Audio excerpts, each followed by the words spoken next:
YOLO you only live once. మనం ఇప్పుడు ఒక 4 నుంచి 5 యంగ్ కపుల్స్ని కలిసినట్టయితే కామన్గా వినబడే స్టేట్మెంట్ ఇది. అండ్ ఇన్ఫ్యాక్ట్ మీరు కూడా మీ ఫ్రెండ్స్తో చాలామంది కలిసినప్పుడు అరే ఉన్నది ఒకటే జీవితం కదరా, ఫుల్గా బతికేయాలని చెప్పి వినే ఉంటారు కదా ఈ స్టేట్మెంట్. అయితే I 100% అగ్రీ విత్ దెమ్. ఎందుకంటే మనకు నచ్చినట్టుగా, మనకు ఉండేది ఒకే లైఫ్, సో మనకు నచ్చినట్టుగా మనం బతకాలి. కానీ అట్ ద సేమ్ టైం ఈ యోలో స్టేట్మెంట్ పట్టుకుని మనం ఎల్టీఎఫ్టీ అయిపోతే ఎలా అంటే లీవ్ టుడే ఫర్గెట్ టుమారో. చాలామంది యంగ్ కపుల్స్లోని ఇద్దరు సంపాదిస్తున్నారు. ఇంతకుముందు జనరేషన్తో కంపేర్ చేసినట్టయితే ఇంతకుముందు ఇద్దరులో ఒకళ్ళు సంపాదించారు, ఒకళ్ళు ఇంట్లోని మొత్తం ఏదైతే రెస్పాన్సిబిలిటీ ఉండేదో అది చూసుకునేవారు. ఇప్పుడు ఇద్దరు సంపాదిస్తున్నారు, ఇన్ఫ్యాక్ట్ చాలా బాగా సంపాదిస్తున్నారు. అండ్ కొత్తగా పెళ్ళైనప్పుడు ఏంటంటే కమిట్మెంట్స్ కానీ రెస్పాన్సిబిలిటీస్ కానీ ఏవి లేకపోవడం వల్ల వాళ్ళకి నచ్చిన విధంగా వాళ్ళు సంపాదించిన దాంట్లో మెజారిటీ ఆఫ్ ది డబ్బులు ఏవైతే వాటిని స్పెండ్ చేసేస్తున్నారు. దానివల్ల actually they are getting into lot of trouble. అది ఎలాగన్నది నేను మీకు 2 కేస్ స్టడీస్ వరకు చూపిస్తాను చూడండి. Let me play the case study 1.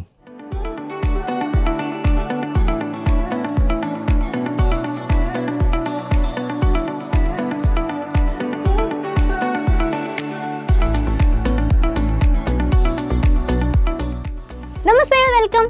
నేను మీ టెక్ అరుణ. అమెజాన్, ఫ్లిప్కార్ట్లో సేల్స్ మొదలైపోయి మీరు కూడా ఆండ్రాయిడ్ ఫోన్ కొనాలనుకుంటున్నారా? అయితే ఈ 4 డీల్స్ని అస్సలు మిస్ అవ్వద్దు.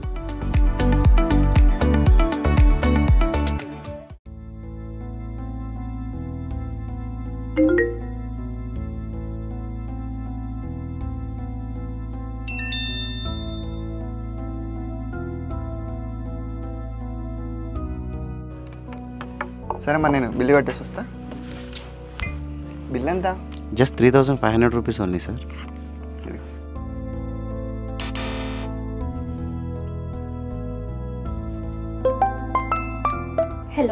హలో మేడం, మీ కొలాబరేషన్స్ అన్ని మేము క్యాన్సిల్ చేయాలనుకుంటున్నాం మేడం. ఎందుకు? మేము మీతో చేయాలనుకోవట్లేదు. Thank you, bye.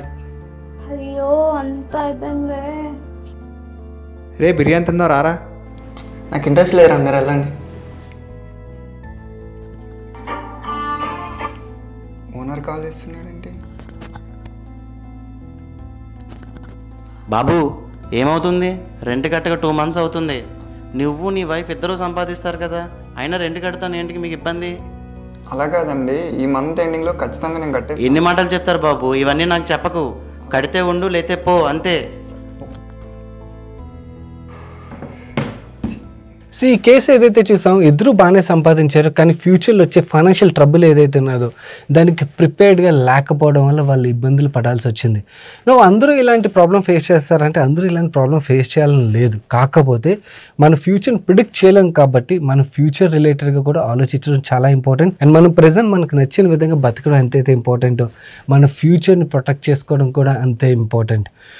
ఈ కేసు ఏదైతే ఉన్నదో అందరూ ఇలాంటి కేసు ఫేస్ చేయాలని లేదు. కాకపోతే నేను ఇప్పుడు చూపించబోయే కేస్ ఏదైతే ఉన్నదో ఆల్మోస్ట్ యంగ్ కపుల్లోని 90% యంగ్ కపుల్ ఫేస్ చేసే ప్రాబ్లం ఇదన్నమాట. Let me play the second case now.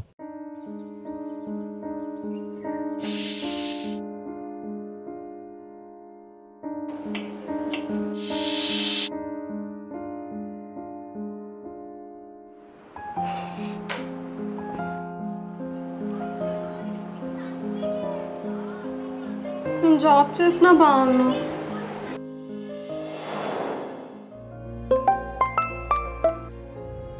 Hello, good morning Jhansi. Yeah hi Sharon, good morning. Good morning. What about the work status? Yeah it will be updated by the end of the day. Hi dear. Hello, చెప్పు dear. మాకు ఒక international trip offer వచ్చింది, వెళ్దామా? సరే వెళ్దాం, కానీ 2 months తర్వాత ఒక ఇంటర్నేషనల్ ట్రిప్ ప్లాన్ చేసాం కదా, అది మాత్రం క్యాన్సిల్ చేయవు కదా? అదేం క్యాన్సిల్ చేయను. ఓకే సరే వెళ్దాం అయితే. Okay dear, take care, bye. మీకు ఒక ఇంపార్టెంట్ విషయం చెప్పాలండి. చెప్పు. అదే నేను కన్సీవ్ అయ్యాను కదా, జాబ్ మానేద్దాం అనుకుంటున్నా.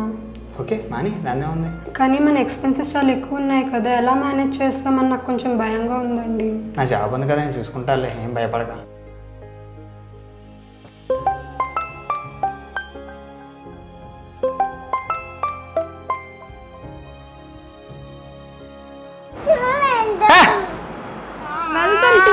టూర్ వెళ్దాం.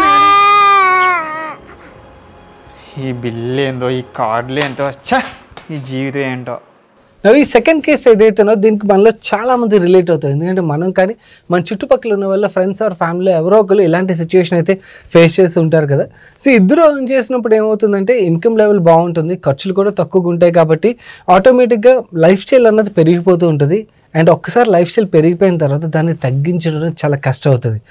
ఇద్దరిలో ఒక లెర్నింగ్ ఆగిపోయింది అనుకోండి, దాన్ని ఏమవుతుంది, ఖర్చులు తగ్గు అండ్ ఇన్కమ్ ఆగిపోయింది. అలాంటప్పుడు ఫైనాన్షియల్ ట్రబుల్స్లో అయితే పడిపోతుండు. సో ఈ రెండు కేసులు ఏదో ఒక కేసు అయితే మనం చాలా వరకు యంగ్ కపుల్స్లో అయితే రీసెంట్ టైంలో చూస్తూ వస్తున్నాం కదా. ఇక్కడ వచ్చే ప్రాబ్లం ఏంటంటే ఇది ఓన్లీ ఫైనాన్షియల్ ట్రబుల్ మాత్రమే కాదు, ఈ ఫైనాన్షియల్ ట్రబుల్ రిలేషన్షిప్ ట్రబుల్ కింద కూడా మారుతున్నది చాలా కేసుల్లోని. అండ్ ఇన్ఫ్యాక్ట్ వాళ్ళు రిలేషన్షిప్ రిలేటెడ్గా కూడా ఈ ఫైనాన్షియల్ ట్రబుల్స్ వచ్చినప్పుడు ఫేస్ చేసే ప్రాబ్లమ్స్ ఏవైతే ఉన్నాయో వాటి రిలేటెడ్గా కూడా మనం ఫాలో అవ్వాల్సిన సొల్యూషన్స్ ఏవైతే వాటి గురించి ఈ వీడియోలో అయితే డిస్కస్ చేద్దాం. నేను నా వైఫ్ సుమ ఇద్దరం మా పెళ్ళైన కొత్తలోని యాక్చువల్లీ ఈ రెండు కేసుల ఫస్ట్ కేసు ఏదైతే ఉన్నదో వి వేర్ డూయింగ్ సిమిలర్ మిస్టేక్స్ అన్నమాట. అండ్ దీని రిలేటెడ్గా ప్రీవియస్గా చాలా వీడియోస్లో నేను షేర్ చేశాను, మేము ఇలాంటి తప్పులు చేసామని చెప్పి. కాకపోతే ఆ తప్పుల నుంచి ఎలా బయటపడ్డాం అండ్ దాని రిలేటెడ్గా మనం ఫాలో అవ్వాల్సిన సొల్యూషన్స్ ఏవైతే ఉన్నాయో వాటి గురించి ఒక ఎక్స్క్లూజివ్ వీడియో చేసినట్టయితే మన వ్యూవర్స్ కూడా చాలామంది యంగ్ కపుల్స్ ఉంటారు కదా, వాళ్ళు ఫైనాన్షియలీ అండ్ అలాగే రిలేషన్షిప్ వైజ్ ఈ ట్రబుల్స్లో పడకుండా వాళ్ళకి ఒక గైడెన్స్ ఇచ్చినట్టయితే అవుతుందని చెప్పి ఈ వీడియోని అయితే మీ ముందు తీసుకొస్తున్నాను. అండ్ ఈ వీడియో చూస్తున్నప్పుడు మీ ఫ్రెండ్స్ అండ్ ఫ్యామిలీ కూడా హెల్ప్ఫుల్ అవుతుంది అనిపించినట్టయితే వాళ్ళకి తప్పకుండా షేర్ చేయడం మర్చిపోకండి. అండ్ వీడియో నచ్చినట్టయితే వీడియోని లైక్ చేయండి. అండ్ మన ఛానల్కి ఇదే ఫస్ట్ టైం వచ్చినట్టయితే మీ ఫైనాన్షియల్ నాలెడ్జ్ని ఇంప్రూవ్ చేసుకోవడానికి మన మనీ పర్స్ ఛానల్ సబ్స్క్రైబ్ చేసి పక్కన బెల్ ఐకాన్లో ఆల్ నోటిఫికేషన్స్ యాక్టివేట్ చేసుకోండి. నేను సాయి కృష్ణ పత్రి యంగ్ కపుల్స్కి వస్తున్న ఫైనాన్షియల్ డిస్ప్యూట్స్ అండ్ వాటికి సొల్యూషన్స్ని డిస్కస్ చేద్దాం పదండి.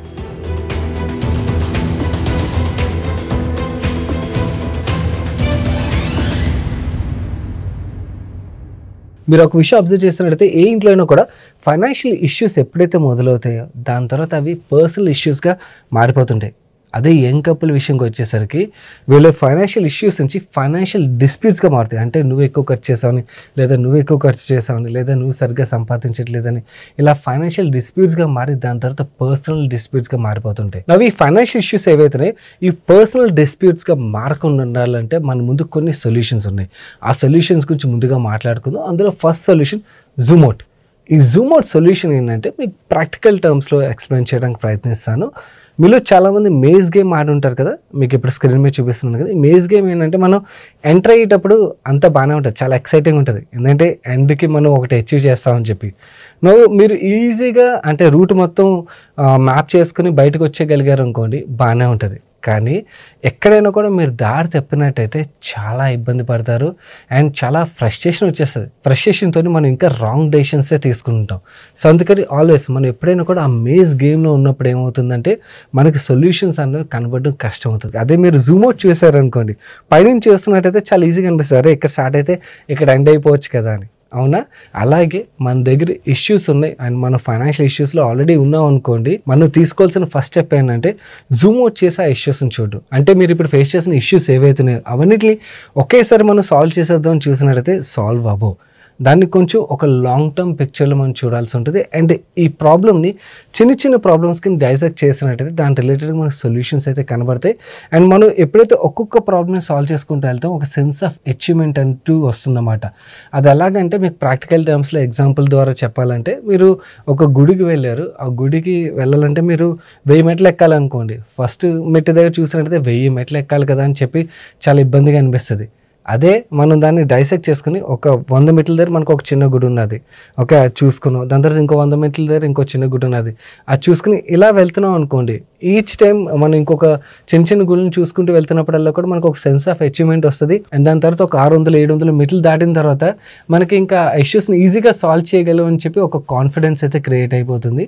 సో ఇక్కడ కూడా మనం తీసుకోవాల్సిన స్టెప్స్ ఏంటంటే, first thing let's say for example wife and husband ఇద్దరు వర్క్ చేస్తున్నట్టయితే ఫైన్, నువ్వు ఇద్దరులోనూ ఒకళ్ళు బ్రేక్ తీసుకున్నారనుకోండి, నువ్వు హస్బెండ్ జాబ్ ఎంతవరకు సెక్యూర్డ్ అని చెప్పి మనం ఆలోచించాలి. ఒకవేళ సెక్యూర్డ్ అయినట్టయితే ఫస్ట్ టెన్షన్ పడక్కర్లేదు, ఎందుకంటే ఎంతో కొంత క్యాష్లో అయితే వస్తుంది. ఒకవేళ సెక్యూర్డ్ కాదు, జాబ్ రిలేటెడ్గా రిస్క్ ఉన్నది అనుకోండి, లెట్స్ సే మనం ఇప్పుడు ఐటీ రిలేటెడ్గా మాట్లాడుకోవాలనుకోండి, ఏ రిలేటెడ్గా థ్రెట్ ఉన్నది కదా. సో మనకు అలాంటి రిస్క్ కనబడుతున్నప్పుడు నువ్వు ఆ రిస్క్ని మనం ఎలా మిటిగేట్ చేయగలుగుతాం, ఏదైనా మనం స్కిల్ సెట్ అప్గ్రేడ్ చేసుకున్నట్టయితే ఆ రిస్క్ని మిటిగేట్ చేసుకోగలుగుతాం అని చెప్పి చూడాల్సి ఉంటుంది. ఒకవేళ మన దగ్గర ఆ సొల్యూషన్ కనబడుతుంది అనుకోండి, నువ్వు ఆ సొల్యూషన్ వైపు మనం ఒక స్టెప్ ముందుకు వెళ్ళాలి. దెన్ ఒకసారి జాబ్ సెక్యూర్ అయిపోయిన తర్వాత మనకి క్యాష్ ఫ్లోస్ అయితే వస్తాయి కదా, ఆ కాన్ఫిడెన్స్ అయితే బిల్డ్ అవుతుంది. సెకండ్ స్టెప్, ఒకవేళ స్పౌస్ బ్రేక్ తీసుకున్నట్టయితే ఆ బ్రేక్ ఎన్నాళ్ళు, పర్మనెంట్ బ్రేకా లేకపోతే షార్ట్ టర్మ్ బ్రేక్. ఒకవేళ షార్ట్ టర్మ్ బ్రేక్ అయినట్టయితే ఆవిడ ఒక 6 months తర్వాత, 1 year తర్వాత, 1.5 year తర్వాత ఎప్పుడు జాబ్లోకి వెళ్తారు. ఒకవేళ జాబ్లోకి వెళ్ళినట్టయితే ఆవిడ క్యాష్ ఫ్లో స్టార్ట్ అవుతాయి కదా. ఇప్పుడు మనకి ఉన్న క్యాష్ ఫ్లోస్తోని ఏవైతే కమిట్మెంట్స్ ఉన్నాయో అవన్నీ కూడా చాలా ఇబ్బందిగా అనిపించవచ్చు. అదే మనం 1 year తర్వాత ఆ జాబ్కి వెళ్ళినట్టయితే ఎడిషనల్ క్యాష్ ఫ్లోస్ వస్తాయి కాబట్టి అప్పుడు మనం ఆ రిక్వైర్మెంట్స్ ఏవైతే వాటిని కొంచెం ఈజీగా సాల్వ్ చేయగలుగుతాం అని చెప్పి మనకు ఒక విజన్ అయితే క్రియేట్ అవుతుంది. దీంతోపాటు మీరు ఇంకొక విషయం ప్లాన్ చేసుకోవాల్సింది ఏంటంటే, ఇద్దరు వర్క్ చేస్తున్నట్టయితే, ఇలాగే ఒక 10 years పాటు వర్క్ చేస్తున్నట్టయితే మీ కెరీర్స్ ఒక లెవెల్కి అయితే గ్రో అవుతాయి కదా, మీ ఇన్కమ్ కూడా ఒక లెవెల్కి గ్రో అవుతుంది. సో అప్పుడు మీరు ఇప్పుడు ఫేస్ చేసిన ఇష్యూస్ ఏవైతున్నాయో అవన్నీ కూడా మీకు నెమ్మదిగా చిన్నవిగా అనిపిస్తాయి అండ్ ఒక్కొక్కటి సాల్వ్ చేసుకోగలుగుతారు. సో ఇలా మీకు ఒక రోడ్ మ్యాప్ అంటూ కనబడుతుంది అన్నమాట. ఆ రోడ్ మ్యాప్ని రాసుకోవడం చాలా ఇంపార్టెంట్. మనం ఈ రోడ్ మ్యాప్ని రాసుకున్నట్టయితే ఏమవుతుందంటే, మనం ఇప్పుడు ఫేస్ చేసిన ట్రబుల్స్ ఏవైతున్నాయి ఇవన్నీ కూడా మనకు చాలా పెద్ద ట్రబుల్స్, అసలు సాల్వ్ చేయలేని ట్రబుల్స్లా కనబడతాయి. అండ్ ఇక్కడే యాక్చువల్లీ మనకి ఆ ఫైనాన్షియల్ డిస్ప్యూట్స్ ఏవైతున్నాయి అవి పర్సనల్ డిస్ప్యూట్స్గా మారిపోతుంటాయి.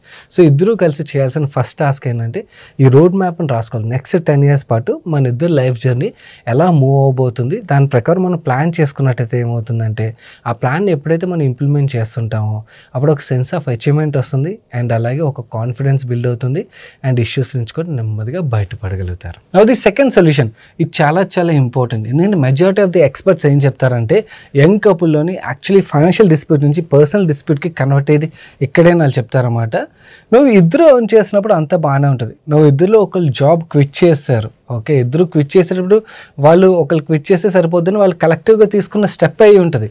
కానీ ప్రాబ్లం ఏమవుతుందంటే, దాని తర్వాత ఫైనాన్షియల్ కమిట్మెంట్స్ పెరిగిపోయి వాళ్ళకి ఎప్పుడైతే ఫైనాన్షియల్ ఇష్యూస్ స్టార్ట్ అవుతాయో అప్పుడు బ్లేమ్ గేమ్ మొదలవుతుంది. ఆ బ్లేమ్ గేమ్లోని ఎలాంటి సిచ్యువేషన్ వస్తుందంటే, లెట్స్ సే హస్బెండ్ ఉన్నాడు, ఓకే, హస్బెండ్ వైఫ్ని ఎలా బ్లేమ్ చేస్తారంటే, అంతా నీ వల్లే, నువ్వు జాబ్ మానేయకుండా ఉంటే మన దగ్గర మంచి సేవింగ్స్ ఉండేవి. అదే మనం వైఫ్ సైడ్ బ్లేమ్ గేమ్ చూసాం అనుకోండి, నువ్వే నీ ఫ్యామిలీకి ఇష్టానుసారం లెక్క జమ లేకుండా డబ్బులు పంపించావు, అందుకే మనకి ఇప్పుడు సేవింగ్స్ లేకుండా పోయాయి, ఇలా ఉంటుంది. అవి ఎప్పుడైతే ఈ బ్లేమ్ గేమ్ మొదలవుతుందో ఫైనాన్షియల్ డిస్ప్యూట్స్ పర్సనల్ డిస్ప్యూట్స్గా మారే రిస్క్ అయితే ఉన్నది.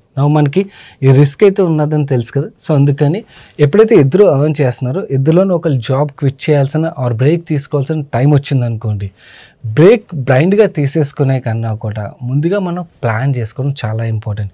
ఇన్కమ్ అండ్ ఎక్స్పెన్సెస్ ఏవైతే దాన్ని ప్రాపర్గా ప్లాన్ చేసుకోవాలి. సో బడ్జెటింగ్ చేసుకోవాలన్నమాట. అంటే ఎంతైతే ఇన్కమ్ వస్తుందో ఇప్పుడు ఇన్కమ్ ఇప్పుడు ఎక్స్పెన్స్లు మాత్రమే కాకుండా ఫ్యూచర్లో వచ్చే కమిట్మెంట్స్ ఏవైతే ఉన్నాయో ఆ కమిట్మెంట్స్ రిలేటెడ్గా కూడా మనం ఒక ప్లాన్ చేసుకోవాలి. నెక్స్ట్ 1 year 2 year 3 year ఆ ప్లాన్ అనేది ప్రాపర్గా చేసుకోవాలి. నెక్స్ట్ 3 years పాటు మనకి ఈ కమిట్మెంట్స్ రావచ్చు.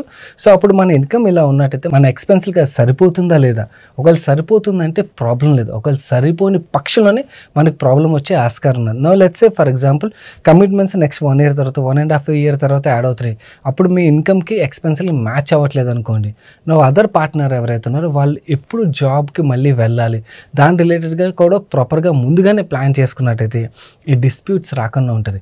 దట్టు ఎస్పెషల్లీ ఇప్పుడున్న సిచ్యువేషన్లోని ఎదర్ మేల్ సైడ్ కానీ ఫీమేల్ సైడ్ కానీ వాళ్ళ పేరెంట్స్ ఎవరైతే ఉన్నారో వాళ్ళని సపోర్ట్ అయితే చేస్తున్నారు కదా చాలామంది పిల్లలు. అలాంటి కేసులోని ఈ ఇబ్బంది ఇంకా ఎక్కువ పెరిగే ఆస్కారం ఉన్నది. ఎందుకంటే ఒక ఇన్కమ్తో ఒక ఫ్యామిలీని రన్ చేయడం చాలా కష్టం. అదే ఒక ఇన్కమ్తో 2 ఫ్యామిలీస్ 3 ఫ్యామిలీస్ని రన్ చేయాలంటే ఇంకా చాలా ఇబ్బంది అయిపోతుంది కదా. అండ్ ఇన్ఫ్యాక్ట్ ఇలా ఇబ్బందులు స్టార్ట్ అయినప్పుడే మనకి ఫైనాన్షియల్ డిస్ప్యూట్స్ పర్సనల్ డిస్ప్యూట్స్ అయ్యే ఆస్కారం ఉంటుంది. కాబట్టి ఇలాంటి టైంలో ఏంటంటే మనకి ఏవైతే ఎక్స్పెన్స్లు ఉన్నాయో ఎక్స్పెన్స్లు రిలేటెడ్గా ప్రాపర్గా ప్లాన్ చేసుకొని ఎక్కడైనా మనం కట్ డౌన్ చేయగలం అంటే ఎలా కట్ డౌన్ చేయొచ్చు, దీని రిలేటెడ్ కూడా ప్లానింగ్ చేసుకోవడం చాలా ఇంపార్టెంట్. ఈ ప్లానింగ్ మనం ఎలా చేస్తాం, సో దీనికి బడ్జెటింగ్ టూల్ ఉంటుంది. మీకు ఇక్కడ వీడియో కనబడుతుంది కదా, ఈ వీడియోలోని మీరు బడ్జెటింగ్ ఎలా ప్లాన్ చేసుకోవాలి అనేది క్లియర్గా ఎక్స్ప్లెయిన్ చేస్తూ దీని రిలేటెడ్ ఒక ఎక్సెల్ షీట్ని కూడా మేము షేర్ చేస్తాం.